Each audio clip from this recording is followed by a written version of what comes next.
Hello friend, तुम्हारा सबाई केमन आछो? आशा करी तुम्हारा बेश भालोई आछो। तुम्हादेर काछे आमी आरेकटी नतुन ब्लग निये चले आसलाम अनेक दिन पर। हाँ, आमी जानी जे आमी ठीक टाइमे रोजटा दिन आमी ब्लग देई ना तुम्हादेर काछे, किन्तु कि करबो, टाइम थाकलेও आमी माने एइगुलो तो ध्यान दिচ্ছি না, কারণ এতদিন ধরে মায়ের বাড়িতে ছিলাম। মায়ের বাড়িতে থেকে তারপর এখানে আসলাম। অনেকগুলো কথা আছে যেটা তোমাদের কাছে শেয়ার করিনি, ধীরে ধীরে সবই শেয়ার করব। তো এর আগে বলেছিলাম কি যে আমার ছেলের স্কুলে পরীক্ষা হচ্ছে, আমার ছেলেদের পরীক্ষা হচ্ছে। তো ছেলেদের পরীক্ষা, তো আমার ছেলের তো পরীক্ষা হয়ে গেছে, মেয়েরও পরীক্ষা হয়ে গেছে।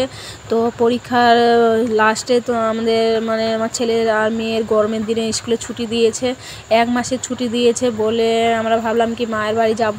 তো তার আগের দিনে কি হয়েছে যে আমার রান্না করতে করতে কি হলো, গ্যাস সিলিন্ডার একদম খালি হয়ে গেলো। একদম পুরো 4 মাস পর আমার সিলিন্ডার খালি হয়েছে। তো হঠাৎ খালি হয়ে গেছে অর্ধেক, মানে আমার কিছু সবজি রান্না হয়েছে সিদ্ধ হয়নি, তার আগে গ্যাস শেষ। তারপর আমি কিছুটা ইট নিয়ে আর খড়ি বাইরে ছিল, খড়ি দিয়ে রান্নাটা করে নিলাম। রান্না করে তারপর মা ডাকলো, মা বললো যে ভাই চলে যাবে বাইরে বলে আমাকে যেতে লাগবে। আমার ভাই ছিল 1 মাসের মতো ছিল বাড়িতে, দিল্লি থেকে যে এসেছিল আমার ভাই। তো এখন বলছে আর থাকবো না।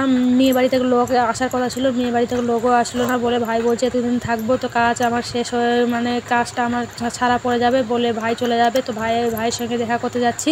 আর এদিকে তো সিলিন্ডার খালি বলে আর থাকার মন করছে না, আর থাকার মন করছে না। আর একদিক থেকে আমার ছেলে মেয়ের স্কুল বন্ধ দিয়েছে, তো ভাবলাম কয়েকদিনের জন্য মায়ের বাড়ি ঘুরে আসি। মায়ের বাড়ি থেকে ঘুরে এসে তারপর শ্বশুর বাড়ি যাবো। তো দেখি মায়ের বাড়ি যাই। তো এখন আমরা আছি হাই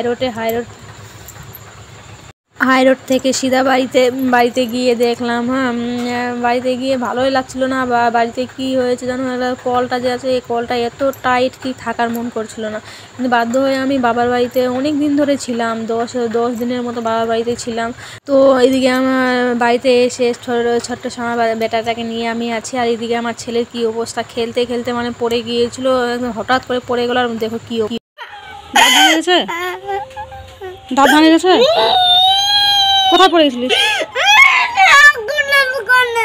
নিচে পড়ে গেলি? তো আমার ছেলে পড়ে গিয়েছিল বলে ডাক্তারের কাছে নিয়ে গেছিলাম, ডাক্তারের কাছ থেকে ওষুধ নিয়ে আসলাম। খেলতে খেলতে পড়ে গিয়েছিল, মাথার মুখ থেকে একদম রক্ত বের হয়ে গিয়েছিল। সেটা নিয়ে আমি ভীষণ মানে খারাপ লাগছিলো, অনেক খারাপ লাগছিলো। কিন্তু কী করবো, ওর বাবার জন্য আমি ভিডিওটা করেছিলাম।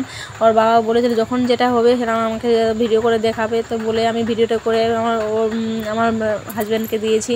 আর তারপর আমি বেটাকে নিয়ে বাজারে গিয়েছি, বাজার থেকে ডাক্তারের কাছে ওষুধ নিয়ে তারপর আমার একটা কানের বন্ধক দেওয়া ছিল, সোনার কানের বন্ধক দেওয়া ছিল, ওই সোনার কানেরটা বন্ধক দিয়েছিলাম। তো উঠিয়ে নিয়ে আসলাম, আমি তুলে নিয়ে আসলাম সোনার কানেরটা।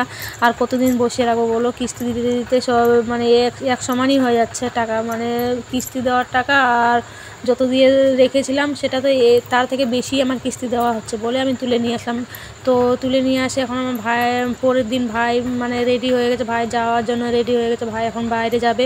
তো চলো সঙ্গে থেকো আর ফুলগুলো একটু দেখো। তোমাদেরকে যদি ভালো লাগে তো লাইক আর চ্যানেলটিকে সাবস্ক্রাইব করে দেবে, আর সঙ্গে থাকো আর ফুলগুলো একটু তোমরা দেখবে প্লিজ। ব্যাগটা নিয়ে আসো দাদা।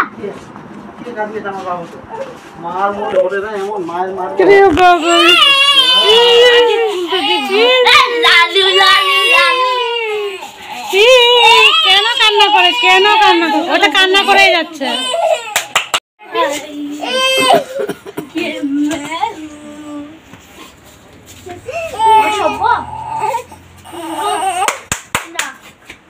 আসছে ওটা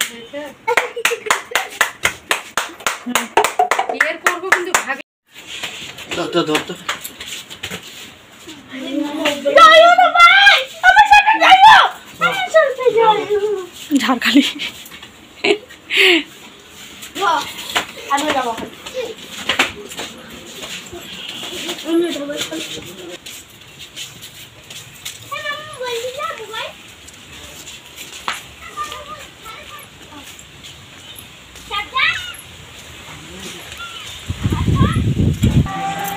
ভাই যাস ভালো করে, প্যান্টটা নিয়ে নে।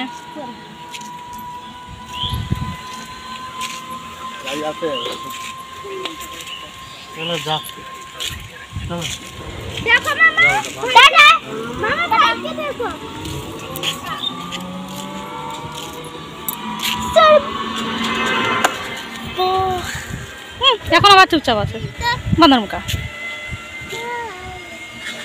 হ্যালো